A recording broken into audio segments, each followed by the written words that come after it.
फरियाल के ससुराल के सामने जामिल और ज़रियाब के रिश्ते की बात करने की क्या जरूरत थी? यही तो मसला है, मुझे नहीं पसंद जब तुम्हें कोई और पे आके। आई डोंट लाइक यू दद्दा। एक तो दद्दों को पता नहीं जामिल से बचपन से क्या मसला है। किसी से मिलवाना है तुम्हें?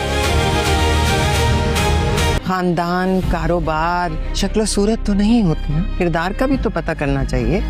क्या अबू बकर का गुस्सा हमना को हमेशा के लिए दूर कर देगा या दादी की सख्त बातें ज़रियाब और जामल के रिश्ते में जहर घोल देंगी? अबू बकर की माँ उसे घबराहट की हालत में फोन करके फौरी घर बुलाती है, जहाँ अबू बकर परेशानी के आलम में भागता हुआ पहुँचता है कि जाने क्या अनहोनी हो गई है। घर पहुँचने पर अबू बकर को मालूम होता है कि वो परेशानी महज एक बहाना थी और उसकी माँ उसका तारफ हमना से करवा कर उसे एक बड़ा सरप्राइज देती हैं। हमना को अचानक सामने देखकर खुश होने की बजाय अबू बकर शदीद गुस्से में आ जाता है और उससे सवाल करता है कि वो यहाँ क्यों आई है, जबकि आने से पहले उसने अपनी माँ से बाकायदा फोन करके ये भी पूछा था कि घर में उसके अलावा कोई मौजूद तो नहीं है।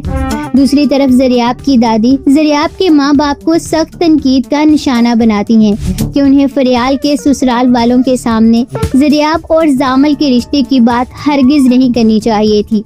जब ज़रियाब को अपनी दादी की इन तमाम बातों का इल्म होता है तो वो आग बगोला हो जाती है और गुस्से से पूछती है कि आखिर दादी को जामल से इतनी तकलीफ क्यों है। जामल भी सूरत हाल से बेजार होकर खुलकर कहता है कि उसे दादी का रवैया बिल्कुल भी पसंद नहीं है और वो दादी को बिल्कुल भी पसंद नहीं करता। उधर दादी ज़रियाब के बाप को दो टोक अल्फाज में समझाती हैं कि खानदान, शक्ल सूरत और महज कारोबार ही सब कुछ नहीं होता, बल्कि रिश्ते के लिए इंसान के किरदार की जांच पड़ताल करना भी इंतहाई जरूरी है। अबू बकर का हमना पर ये बेजा गुस्सा हमना के दिल में हमेशा के लिए बदगुमानी और दूरी पैदा कर देगा। दादी की तरफ से किरदार पर उठाए जाने वाले ये सवालात ज़रियाब और जामल के रिश्ते की राह में सबसे बड़ी दीवार बन जाएंगे। तो दोस्तों, क्या अबू बकर का हमना को इस तरह डांटना और मना करना उनके रिश्ते में हमेशा के लिए दरार डाल देगा? और क्या दादी की मुखालफत के बावजूद ज़रियाब और जामल अपने इस रिश्ते को बचाने में कामयाब होंगे? हमें अपनी राय कमेंट्स में ज़रूर दें।